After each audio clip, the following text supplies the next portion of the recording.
High friends, welcome to metro story. Yes, நாளைக்கு என்ன நடக்க போகுது அப்படின்றத பார்த்துடலாம். இன்றைக்கி எபிசோடு வந்து பார்த்தீங்கன்னா, காவேரி வந்து விஜய்க்கு கால் பண்ணுறாங்க. கால் பண்ணும்போது அவர் வந்து சரியாக பேசலை. என்ன, எதுக்கு கால் பண்ணேன், சரி இருக்கட்டும், நீ சொல்லிட்டியா, அதனால் நான் என்ன பண்ணட்டும் அப்படின்ற மாதிரி பேசுகிறாரு. எங்கே இப்படி பேசுகிறீங்க அப்படின்னு சொல்லி காவேரி வந்து பதறாங்க இல்லையா. ஸோ நாளைக்கு வந்து அவருக்கு வந்து சர்ப்ரைஸாக கொடுக்க போனால் அவர் வந்து வீட்டுக்கே வந்துடுறாரு. வீட்டுக்கு வந்துட்டு ஆக்சுவலாக மாமியார், அது சாரதாம்மா வந்து பேசுகிறாங்க, தம்பிக்கிட்ட வந்து பேசணுன்னாங்க இல்லையா. ஸோ அவர் வந்து கேள்வி கேட்குறாங்க.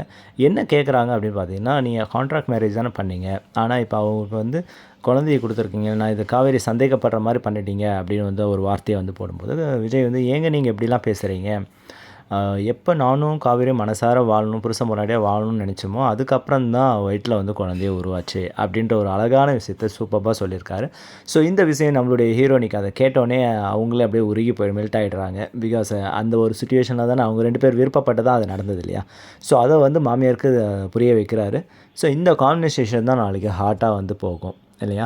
ஸோ இது இது இந்த ஒரு கொஸ்டினோட தான் நிறுத்திடுறாங்களா சாரதாமா அப்படின்னு பார்த்தீங்கன்னா, இன்னும் நிறையா இருக்குதுங்க. பிகாஸ் காவேரியோடைய மரியாதையை காப்பாற்றணும் அப்படின்ற மாதிரி விதத்தில் நம்மளுடைய மாப்பிள்ளை மரியாதையை அவங்க என்ன பண்ண போகிறாங்க தெரியல. பிகாஸ் அவங்க வந்து அவங்க வீட்டுக்கு அனுப்புறதுக்கு ரெடியாக இல்லை. சாரதாமா காவேரியை வந்து தாத்தா வீட்டுக்கு அனுப்புறதுக்கு, விஜயோட வீட்டுக்கு அனுப்புற ரெடியாக இல்லை.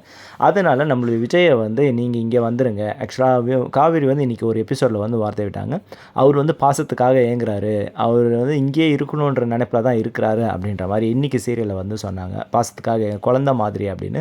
ஸோ அந்த ஒரு வார்த்தையை மைண்டில் வச்சுட்டு கூட விஜயை வந்து நீங்களும் இங்கேயே வந்துடுங்க தம்பி அப்படின்னு சொல்லிட்டு சாரதாம்மா டிமாண்ட் வைப்பாங்க. ஸோ காவேரி கிட்ட நீங்கள் சேர்ந்து வாழணும்னா இங்கே வந்து வாங்கினுங்க, உங்கள் வீட்டுக்கு என்னால் அனுப்ப முடியாது அப்படின்னு சொல்ல இந்த ஃபஸ்ட்டு டிமாண்டாக இதை வந்து பண்ணுவாங்க இல்லைங்களா. அது மட்டும் இல்லாமல் நம்மளுடைய பிவி சார் போஸ்ட் பண்ண மாதிரி அவர் பேக்கோடு தூக்கிட்டு வந்துடுறாரு இல்லையா. கண்டிப்பாக விஜயும் அந்த அளவுக்கு இறங்கி வந்து அவரும் வீட்டுக்கு வந்துடுறாரு காவேரிக்காக எது வேணால் செய்வேன்றதை வந்து இது வந்து விஜய் வந்து கன்ஃபார்ம் பண்ணுறாரு. சரிங்களா. ஸோ இதுதாங்க நாளைக்கு நடக்க போகிற எபிசோடு. ஸோ பார்த்து என்ஜாய் பண்ணுங்கள். அடுத்தடுத்த பிடிஎஸ் எதனா வந்ததுன்னா தொடர்ந்து நான் உங்களுக்கு அப்கமிங் டீட்டெயில்ஸ் போடுறேன். சரிங்களா. நம்ம மெட்ரோ ஸ்டோரி சப்ஸ்கிரைப் பண்ணி, ஷேர் பண்ணி, லைக் பண்ணி, கமெண்ட் பண்ணுங்கள். தேங்க்யூ.